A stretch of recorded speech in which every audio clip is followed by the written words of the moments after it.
Hello, hello, hello, and thank you guys for tuning in. Your HBCU and you.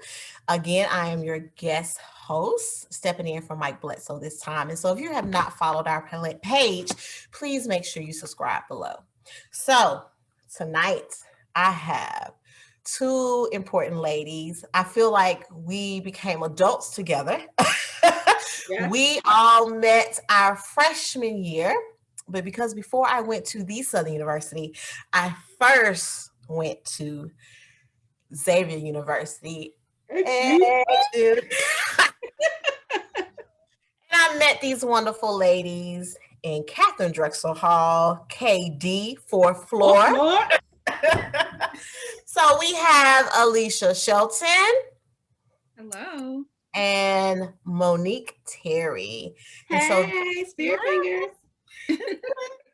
oh, these ladies have been doing so much. And so I do want them to kind of tell you about their lives. Alisha is probably the only person that I really, really, really know from Nebraska. And then she is doing some great things up there in Nebraska. She just ran for the U.S. Senate and an advocate and a therapist. So I'm going to let her talk about that. And we also have Monique from the D.C., Maryland area. Maryland. Whoop, And whoop, whoop. she is a project manager for clinical Yeah. operations. So I'm going to let them talk about themselves, and then we're going to get into all the good talk about our time at Xavier and how we were able to not only go there and start, but also keep our bond and the experience that we had at one of the great universities that produce so many Black physicians and pharmacists and great people out there in the community. If you haven't heard of Xavier University in New Orleans, I just don't know where you have been, okay? So I'll start with Alisha. Give them a little bit about yourself, what you majored in at Xavier, and what you're doing now. Sure. So my name is Alisha Shelton. I am in Nebraska, not born here, partially raised here. So I moved from Staten Island, New York to Omaha, Nebraska when I was about 12, 13 years old. There are Black people here. Edith used to call me corn shucker. The Black population is growing, so it's going really well. I am a licensed professional counselor and a licensed independent mental health practitioner. That's a super long title. Only Nebraska does that. So I attended Xavier University because I actually saw it on BET nightly news. So like in the 90s, BET used to do nightly news around 10 o'clock. And I was just scrolling, and I definitely was trying to hightail it out of Nebraska and wanted to go to an HBCU. And I saw pictures of students in their lab coats, and they were talking about Xavier and how they're #1 in placing African Americans into medical school. And I was like, what is this school? And I had to look them up, and my guidance counselors had zero information, of course, on Xavier. And so I ended up going outside of my comfort zone and did the application on a whim. And that's the place I ended up attending. My major was psychology pre-medicine. I have many wonderful friends that I met there. And yeah, now I'm working with an organization doing some therapy work. I also am heavily involved in politics in Nebraska after my run for U.S. Senate. And so it's been wonderful to be able to try to help campaigns, especially with Black individuals, and uplift their voices here. Okay, Monique Terry. Man, how can I follow all that wonderful awesomeness? Well, I am Monique. I'm from the DC metropolitan area. I work in clinical project management. I manage 3 oncology trials currently. And I love my job. I ended up at Xavier off of a dream. HBCU was definitely the route I was going. I had applied to Spelman in Hampton, and I really was set on going to Hampton, but I received this bright pink mailer from Xavier, and I threw it in the trash. I didn't know what Xavier was. I didn't know who Xavier was, so I threw it in the trash. And that night, I had a dream. I was at Xavier, and I got up the next morning, and I pulled it out the trash, and that's how I landed at Xavier. All off a dream. Was not was not planned at all. My major was chemistry with a minor in biology. So, I'm still working in my field. So, and I enjoy it immensely. So, ladies, one thing I loved about Xavier was that it was so many people from so many different places, right? Just like I said, me and Monique actually met at the payphone. You said I was talking too much. In the hallway. Now, and I thought that was the craziest thing. And I'm sure Xavier does not do that anymore. But I stand to this day that feel that was a tactic, okay? Not giving us phones and making us in the hallway to talk. But I feel like, in my mind, it was a tactic. And I don't know if past classes they have done that too, but I felt like that made all of us, because we did not, a lot of us were there by ourselves. We didn't have friends or anybody there we knew, but it made you sit there and forced to talk to the people that you were around. Absolutely. And even though I didn't really talk to you guys at first, it eventually got there. But being there in that hallway, waiting and listening to Monique talk about pig this and pig that, and I'm gonna stay here for Thanksgiving and go to Bayou Classic, sparked the conversation. And then somehow we all on the hallway. I remember one night, I guess it was a biology test. I don't know if y'all remember that because y'all probably studying. And the RA came down there to tell me to be quiet because I was too loud because it was study time. But anyway, I was loud. Yes. You are. I was just, I was having a good time, But it was those type of things, just the different people, the different clubs that were on campus that tried to make sure that everybody felt included. Was definitely a great experience. But I want to know from you guys, what organizations were you involved in or things that you like to do while you were on campus? Monique? Well, me, look, y'all, I'm the most social, antisocial person. Y'all probably know. Like, if I'm going to be honest, this was the first time I'd ever really been around Black people with money because I'm poor. I didn't come from a whole lot. So to see these upwardly mobile Black people with cars and 2-parent households, I was like, it was crazy. It was a different world for me. So it took me a while to adjust. And because I am still like a little antisocial, I really wasn't into the whole different kind of clubs, but I enjoyed the atmosphere. So going to the patio parties, just vibing with people in the caf, vibing with people on the yard, like that was my thing. I was never really into, I wasn't even a part of the DMV club for real, because it was just, I enjoy clubs, but not the whole cliquish thing. So that's why I enjoy vibing with different people in different atmospheres. I really had the most fun in the library. Don't judge me. I don't know how I made it out because I really like Club XU. That was my thing. Listening to people who should be studying, not studying, hearing, you know what? If somebody was on campus and we were to go back in between 1999 and 2003, Monique would be in the library. Yeah, I would probably be there. Yes, or sitting outside, or look in Nicole's room, just hanging out, talking. Like that was my thing. Like I'm a social, antisocial person. Like I like people, but only in small doses because people get on my nerve. But there's still a place for you at Xavier or at any HBCU. Like you don't have to be in the clubs to enjoy yourself, but I did enjoy the fellowship that I got outside of the classroom.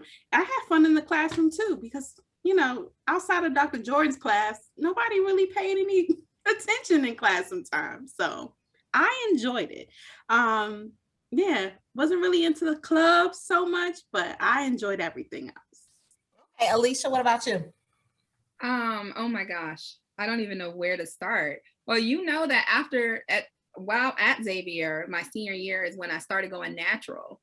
So I was actually, went natural all the way after that, wore a fro for the longest, and then ended up getting sister locks. So I feel like Xavier is where I found myself. With my people. I was no longer, it meant so much for me. I went to a predominantly white high school. I was no longer the smartest Black girl in the room. I had people challenging me that had, honey, stacks and stacks and stacks of GPAs ahead of me. Mm-hmm. And that was amazing. So I did Max, the volunteer component, mobilization at Xavier. I think my favorite one was Project Rise. That was helping second graders with their reading skills to help them pass the LEAP test. I was a congressperson. I ran for office in SGA. And then when I didn't get it, I think it was Paul, like they were like, hey, you want to do Congress? And I'm like, yeah, I want to do Congress. And then I saw how many activities we had to help with budgeting. And then these meetings are going to, 11 o'clock at night, midnight. I'm like, what did I get myself into? But little did I know that prepared me politically. I learned Robert's Rules of Order. And that was the first time I had ever been around Robert's Rules of Order. So coming from, similar to Monique, I came from a large family. All of you all saw I had all of my siblings on the wall, right? I'm the first person attempting to get a bachelor's degree in my family. And so that was huge for me. I wanted to be someone who took it seriously. And so I definitely did have tons of fun in the programs at Xavier. And what I remember mostly were those Friday night parties on the yard. Yes, so those were the best. Shout out to Anthony Sharp, because he done taught us every dance I didn't know how to do. And I can't dance. So, but still, I was there. And all the times where Lil Wayne came up to campus. Oh boy. And from the streets. And I remember that. Just happened to stumble upon Xavier. Those were really amazing moments. Because like Monique said, I had not been around a successful, what I would deem a successful Black family, a family that had one car was amazing for me, 2 cars.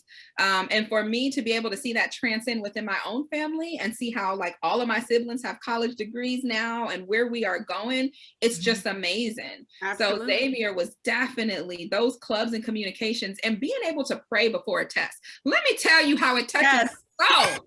Oh my God. We all know those. You remember the prayer they gave us? And Xavier gave us a prayer that we would say before laminated prayer card. The prayer card. And then I remember every test in Dr. Ray's organic chemistry class, he would allow us, and he was a minister, to pray. And we would be, whoever gonna say the prayer, make sure you go long so we don't get we ain't trying to get to this test like that, okay, honey? We want to go a little bit.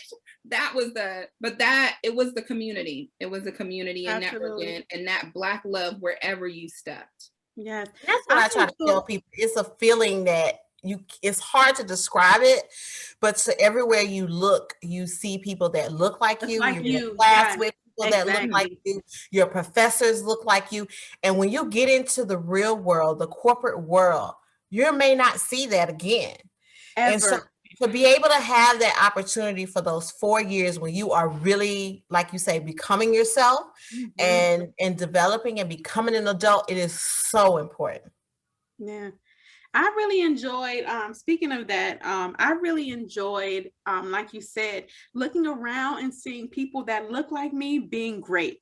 That was, I went to high school. My high school was predominantly African-American, but we were, lower middle class. So to be in an environment where you see these upwardly mobile Black people and you look around and you realize you're in class with people that are like insanely smart, it's like, wow, this is amazing. And just the fellowship, the sisterhood, the brotherhood, it's like you will never find that again. And I'm gonna say it because I know we all thinking it. A Different World was the reason I went to a HBCU. Like, I'm not even gonna lie. Like, first of all, I wasn't gonna give my money to a PWI. That's law. That's number one.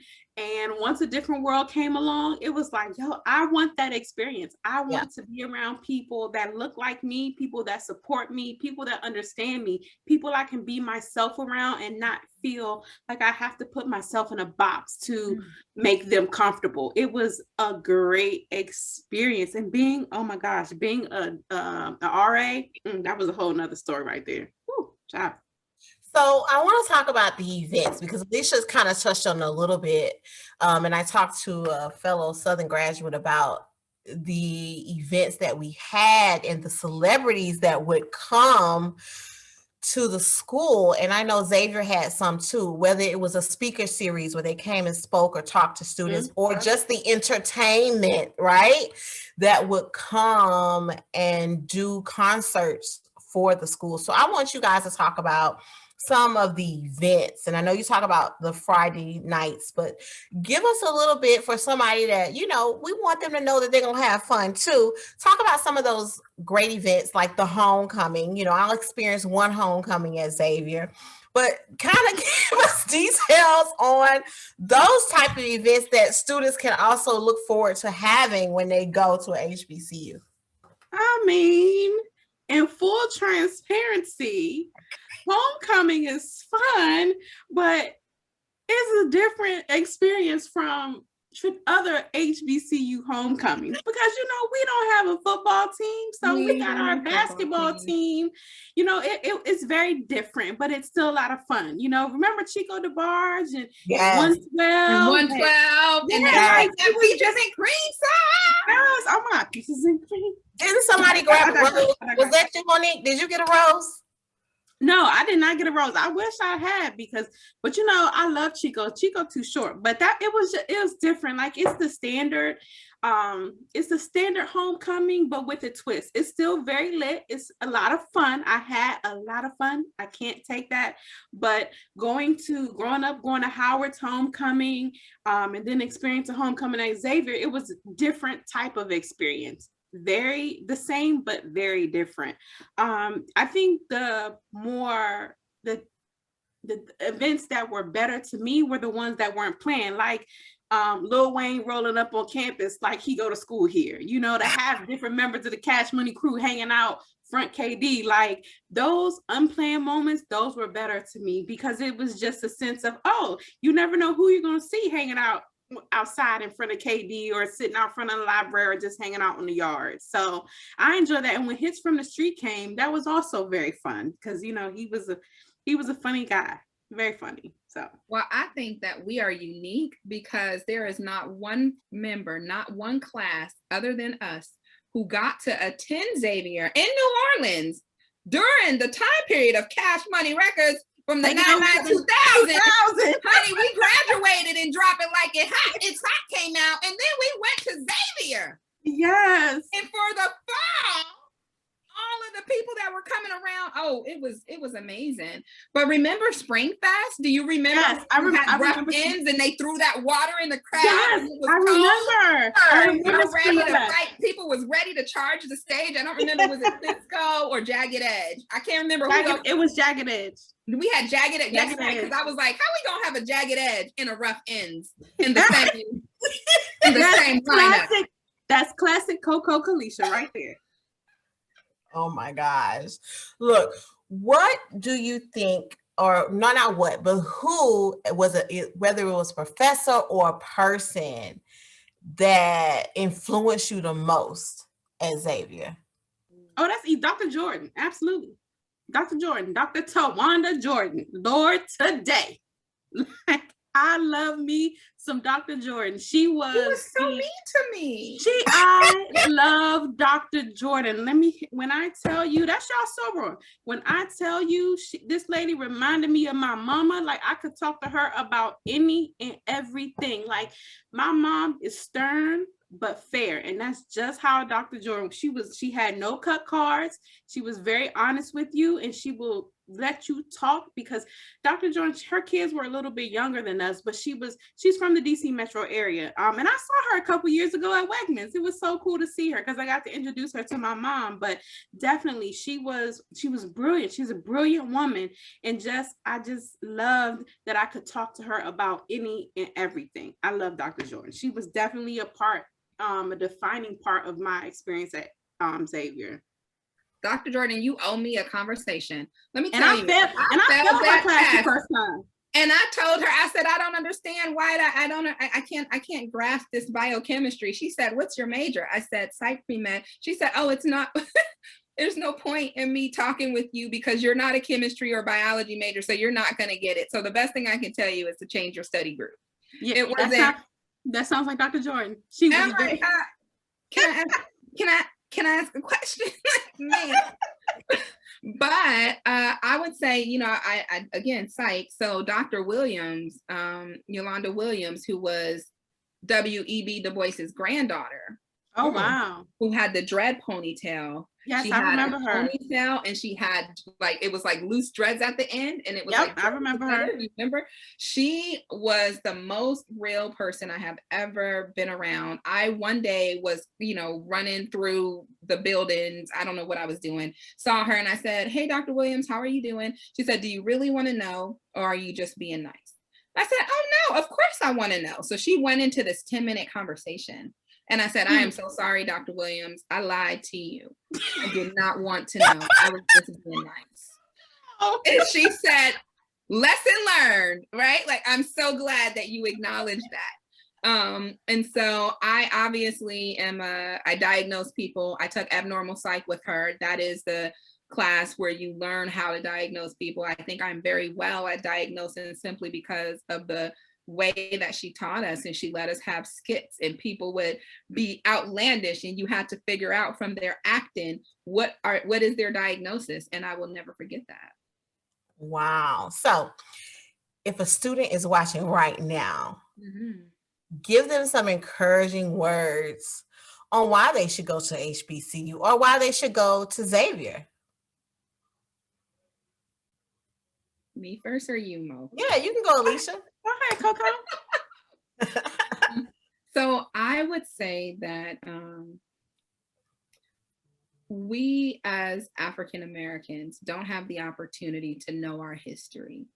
If you want to learn about your culture from various households, various states, with various experiences, going to an HBCU feeds your soul. It just gives you a sample. And I learned how to wrap my hair at Xavier. I learned how to have professional conversations. I learned how to present. I learned how to be presentable when I went out off campus and to other places. I did so well in grad school simply because I had this surplus, this overpouring of love from every single person, every single administrator. I came from a place where they don't say hi when they walk past you. At Xavier, you are going to acknowledge every single person that walks past you. If you don't, they're going to stop you, especially if it's an administrator, and be like, "Young lady, did you hear me say hi to you?" Well, you need to say hi back now. Like, it's good morning or something. Like, you need to acknowledge that. And so it will cultivate your life in a way where you can launch yourself. And there is nothing that no one could ever do to tear you down, because you have years of information. You have so much that people are giving you that you are going to be able to stand against anything. It prepares you to handle any setting. It's not just settings with people that look like you. You will be even stronger in corporate America simply because you attended an HBCU. So I hope you think about it and challenge yourself. I had the best study groups. It's amazing to have your own people tell you, "Girl, why you got a C? That C ain't good. What did you do? We need to change this." And when your people hold you accountable, you will thrive. Absolutely. I think my advice for having people of color attend HBCUs is just the uniqueness of the experience. As you said earlier in the call, Edith, there's, I think, or Alisha, there's no place like a HBCU when you can get up and look around you and see so many people that look like you thriving and doing great. There's nothing like that energy that you get, that energy, that love that you get from the people around you. There is no place in this world where you can find that. Even at your family gatherings, yes, they're your family, but it's a different type of love. It's a different type of fellowship. It's a different type of support. It's just, imagine being in an environment where you're okay to be yourself 24 hours a day, 7 days a week. People accept you just as you are. And I think as people of color, we don't have that. This world does not accept us as we are. We have this whole different language that we have to speak. We have to code switch just to be accepted, in corporate America or outside of our HBCU. And this is the one place where we feel safe, where we are safe to be ourselves and explore who we are and to safely come into who we are. And and it's priceless. I would not change the experience for anything. I think a lot of times we do ourselves a disservice because we teach our children that you need to go to a PWI because you don't want to be in an environment with just Black people.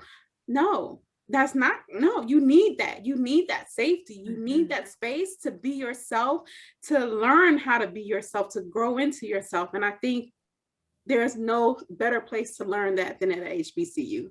And it's fun. Like, if you have to give your money away to somebody, it may as well be people that look like you. I agree. It kind of prepares you to stand on your own. Absolutely. Because you have that 4 years of those important years of your life where you're becoming the adult. So when you go, whether you go to a PWI for grad school or not, you're able to face those things a little differently because you had that background and that structure. And I know there are different things that happen, whether it's standing in line or doing stuff. And I'm like, this ain't nothing. Because let me tell you, I've been in line before. Like, so, and I know we all have those memories. But now we're going to turn to a little fun because these ladies, like I said, they did live on my floor my freshman semester because I left out the semester. Yes, you rolled out on us. Rolled out. But shout out to, we do also have to acknowledge that Xavier was good in the political sector. Like Jesse Jackson came. Yes. Absolutely. I remember that. Amount of people. We had the campus ministry. I forgot I did gospel choir and I did all 4 years. My bad. But you know, it's a lot going on. And so there was so much that we just learned that, again, just poured into us constantly. Yeah. But I do also remember just coming back to visit you guys. You know, I always had my SU and my Xavier tag on my car because it was just something about Xavier. Even though I went somewhere else, it was just, I felt kind of like I started with you girls. And so it was just a family. And it's those bonds that you create over the years because it is such an important part of your life that a lot of people that you go to school with, whether it's someone you end up marrying or a friend that you're there and they're in your wedding or you're their they're the godmothers of your kids. Like, it is an experience and a bond that is hard to explain. It's something that can't really be explained. And so you three ladies have been there. You know, we've had some crazy memories of the roommates. I think we're not roommates. Let that be clear. But we have all had roommates. And then actually you two guys lived together later on. We did. No, not later on, sophomore year. Okay, sophomore year, y'all in Fountain Blue? Yeah, absolutely. We were suite mates. Yeah. We sure was. Honey, and there was more stories that happened there. Yes. So, oh my gosh, I can't even. There was so much. There was just so much. The trek from the library to Fountain Blue and the Nutria. And you know, I don't do no type of. I almost got hit by a car one time because there was I don't do any type of, not a little mouse, not a rat, nothing. And what about y'all shaving cream fight? Oh gosh, that was crazy. Yes, y'all was a lot of good times. A lot of good times. But I will go on to say this. I have this complex with birthday cakes. I had one birthday cake in my entire life. And shout out to Nicole and Yolanda, because my freshman year, they got me a birthday cake.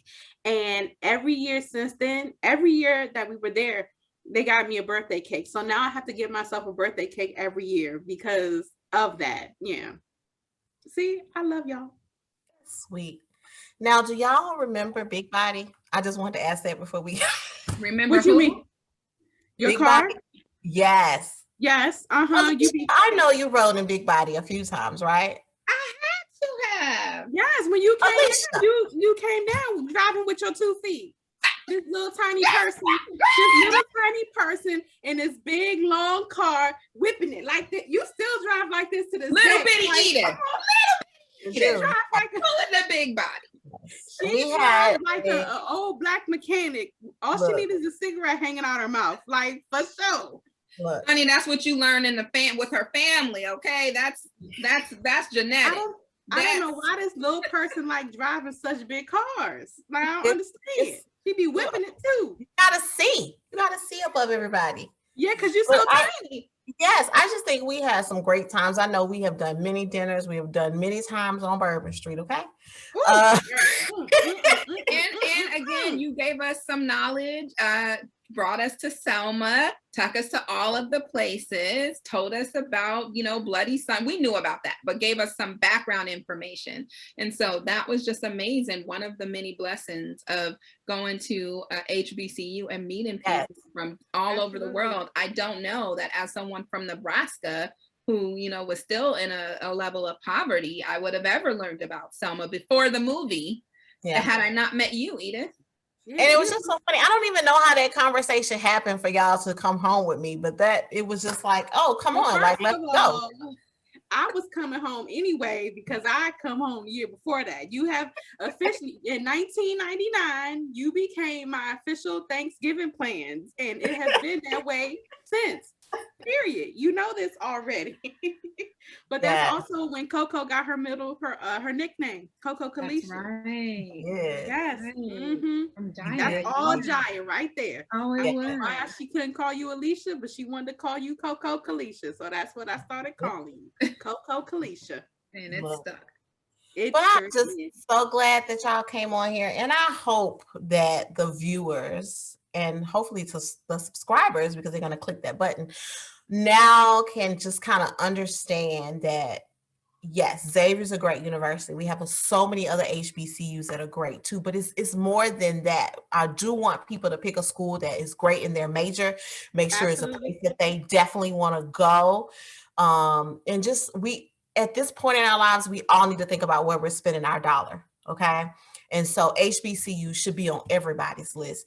But for today, I wanted to bring you guys, when I was asked to do this, because I want to show them, because it's so hard to say it in words, the feeling that you get when you're there and the friendships that you make. And I know I don't talk to you guys every day, but it doesn't matter. When we get together, it's like, oh my gosh, I can't believe it. And we're going to support each other and help each other and do the best that we can. So absolutely. So thank you guys so much for coming. And again, if you have not subscribed, do so below. Okay. And we look forward to seeing you guys again for the next show. Thanks. Bye. Thank you.